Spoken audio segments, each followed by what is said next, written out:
Master of Sass, darkness shall rise.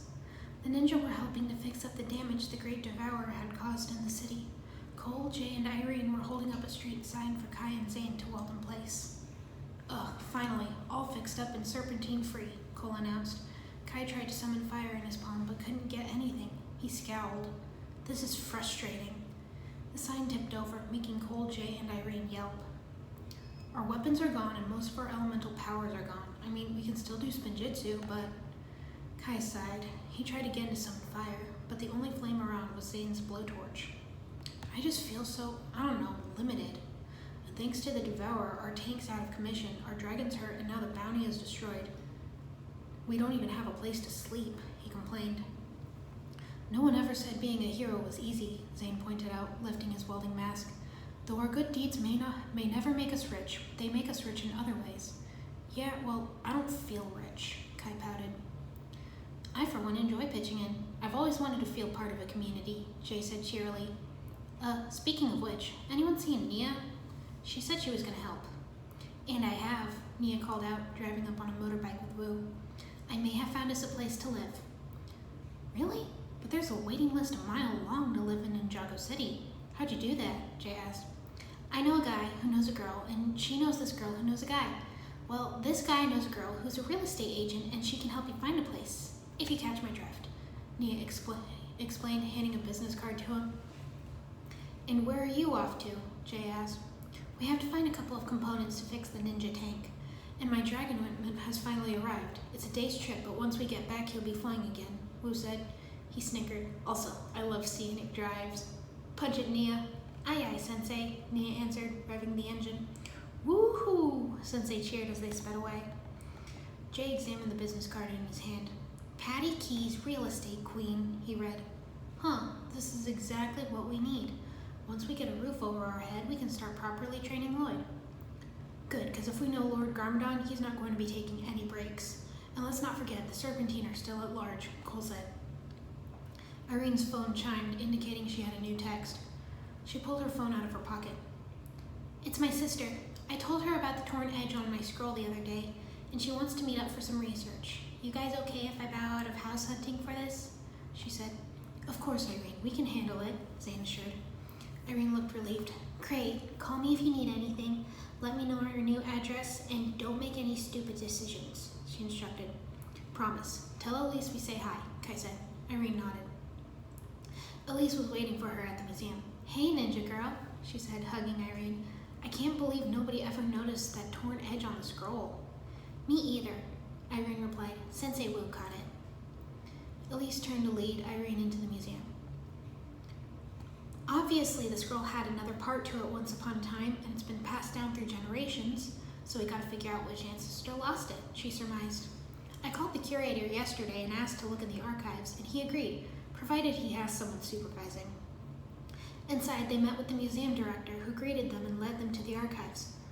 My associate will help you gather any resources you need. The associate in question was a gentle gray-haired woman with glasses. Hello, I'm Misako, she said. I'm Elise, and this is my sister Irene, Elise said. So we've got this ancient scroll with a prophecy on it that's been passed down from father to son until now. The prophecy is vague and unclear, but we have found the edge to be torn, indicating that there is another part. Do you have a plan in mind to figure out what happened to the missing piece? Misako asked. We do. We're going to start with genealogical and historical records, and maybe some older scrolls that might have a torn edge that'll match up, Irene explained. Misako nodded. Can I see this prophecy? She asked. Irene pulled it out of her gi and handed it over. Misako unrolled it carefully and gasped at the illustration at the top. This looks like you. I'm aware. Do you have any insight into the words? Irene said. The three of them examined the scroll, reading the words. The vessel of deception sows seeds of confusion. She sees what others cannot. Darkness and light both call to her. She can only choose one path. Whichever way she goes, so goes Ninjago, for her fate is bound to the land. The shadows call to her, they would make her queen. The light sings her name and promises joy and love. Light affects dark, dark affects light. Choice affects destiny. She will choose her fate. She is chaos. You're right, this is vague, Misako said. You're lucky, though. I'm an expert with this sort of thing. I'll see if I can find the right materials. Thank you so much for your help, Elise said.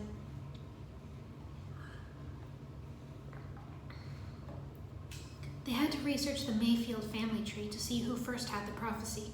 Elise dealt with that in looking up historical events that coincided. Irene was looking through old records for any mention of the chaotic one, and perhaps find the other part of the scroll. This is boring and frustrating, Irene huffed. I know. I'm going to get some coffee and snacks. Want anything? Elise offered. Surprise me. But if you give me coffee, put lots of cream and sugar, Irene requested. Elise nodded and left the museum archives. Irene continued her search. Then her phone rang. She answered. Hello? Hey, Irie, we got our new place, Jay said. Do tell, Irene said. We got this very fancy hero suite with a built-in training course and a dragon keep on the roof. Uh-huh, and were we able to afford it? She asked. Well, it was a little expensive, but we got it covered, Jay assured.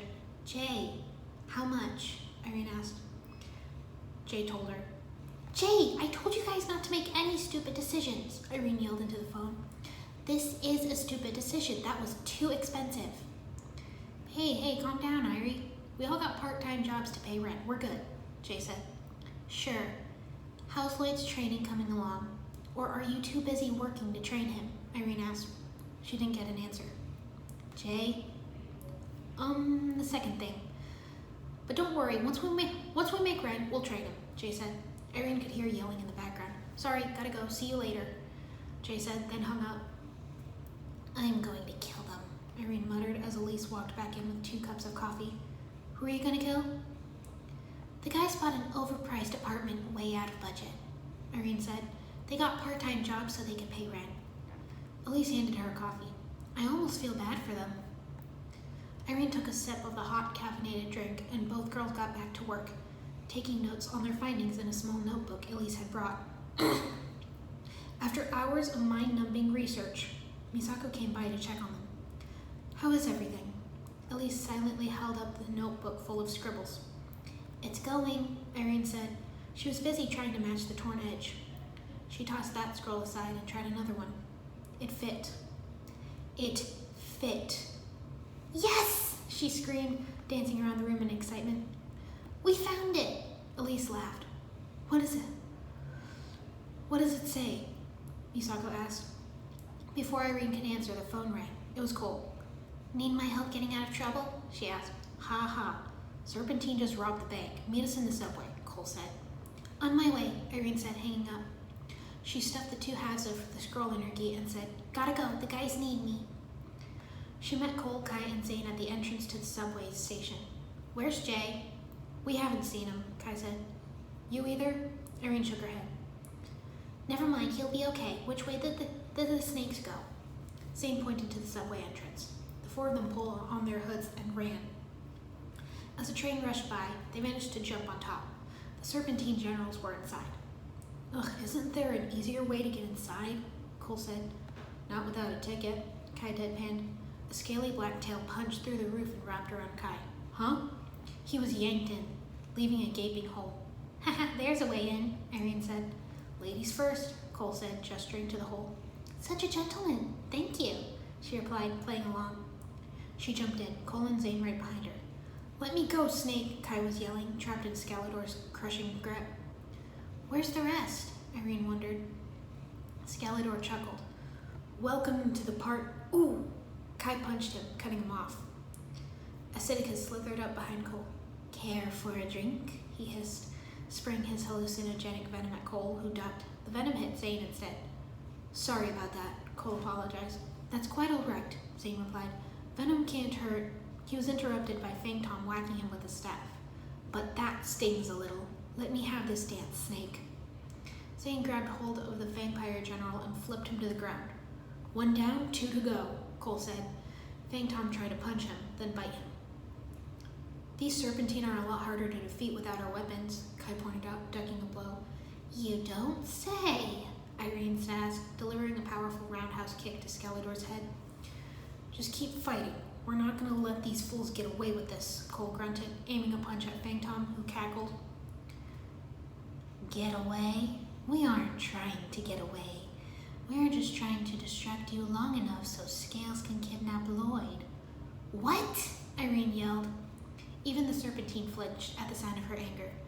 We could care less about the money. We just wanted the boy, Phantom admitted. Who's the fool now? Still you, Irene said sarcastically. Nobody lays a finger on our green bean without getting a world of hurt. We have to save Lloyd, Cole shouted. Give me a weapon and I'll take care of these snakes, Kai said, throwing a punch. Who needs weapons when you can make your own? Zane said as he took apart a support pole and using one of the end pieces as a shuriken. Ha, smart thinking, Zane, Cole said, tossing the pole to Kai. Here, Kai. This was all a big misunderstanding, Skeletor stammered. Oh, really? Kai said, starting forward with the pole. Guys, I think I found Jay, Cole yelled from the front of the train. Irene ran up there and spotted Jay, all tied up and hopping down the track. Where's the driver? Cole asked as Zane joined them. The train appears to be automatically controlled, Zane observed. So it's not going to stop? Cole asked. Zane pulled hard on the brakes. It's not slowing down, Cole cried, helping Zane. Irene grabbed hold and yanked as hard as she could, but it wasn't enough. And Jay was a lot closer now. We're not strong enough, Zane cried. I'm coming, Kai shouted. Irene saw Jay lose his balance and fall over. Kai ran in to help. Together, Cole ordered, and they all pulled on the brakes. The train stopped just short of running Jay over. Haha, there you guys are, Jay said cheerfully. He squirmed a little, trying to free himself. I could use a little help here, hee. Irene jumped down and loosened the knots. There you go. Come on, boys. We gotta get to Lloyd. The fancy apartment was empty. Lloyd? Kai called. He's not here, Zane said. Oh, we shouldn't have left him, Kai said. We shouldn't have taken those jobs in the first place. What were we thinking? Cole moaned. Losing Lloyd was by far our greatest loss. But it could be your greatest lesson, Sensei Wu said as he walked in with Nia and Lloyd. Lloyd, the ninja cried. Irene knelt and hugged him in relief. You're okay, Kai said. I wasn't going to be until Nia and Sensei showed up at the last moment, Lloyd told them. I go away for a day and everything falls apart, Nia remarked. It wouldn't have if I hadn't been doing research at the museum with my sister, Irene pointed out. Well, I guess you could say we learned we don't need all the fancy stuff, we just need each other, Kai said. You want us to help you clean up? Wu asked. Well, we are a team, Kai reminded him. Nia, I think it's time for another road trip, Wu said. Hold on, I got a better idea, Cole said.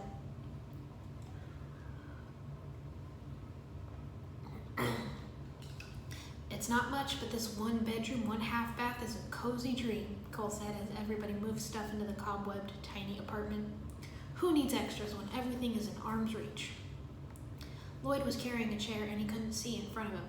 He bumped into Jay, who was helping Kai carry a large box. Jay dropped it on Kai's foot. Kai yelped in pain and started hopping around, clutching his toes. The others started to laugh. Feels like home to me, Jay remarked. Hey, at least we get to stay in Ninjago City for a little while. And without the distractions, we can put all our energy into training Lloyd, Zane added. Who's there? Lloyd called out, unable to see anything over the chair. Zane took one end. I know the Serpentine generals got away, but you never told us. What happened to Scales? Kai asked. Oh, he found a home too, but it's not quite as roomy as here, Wu said with a smile.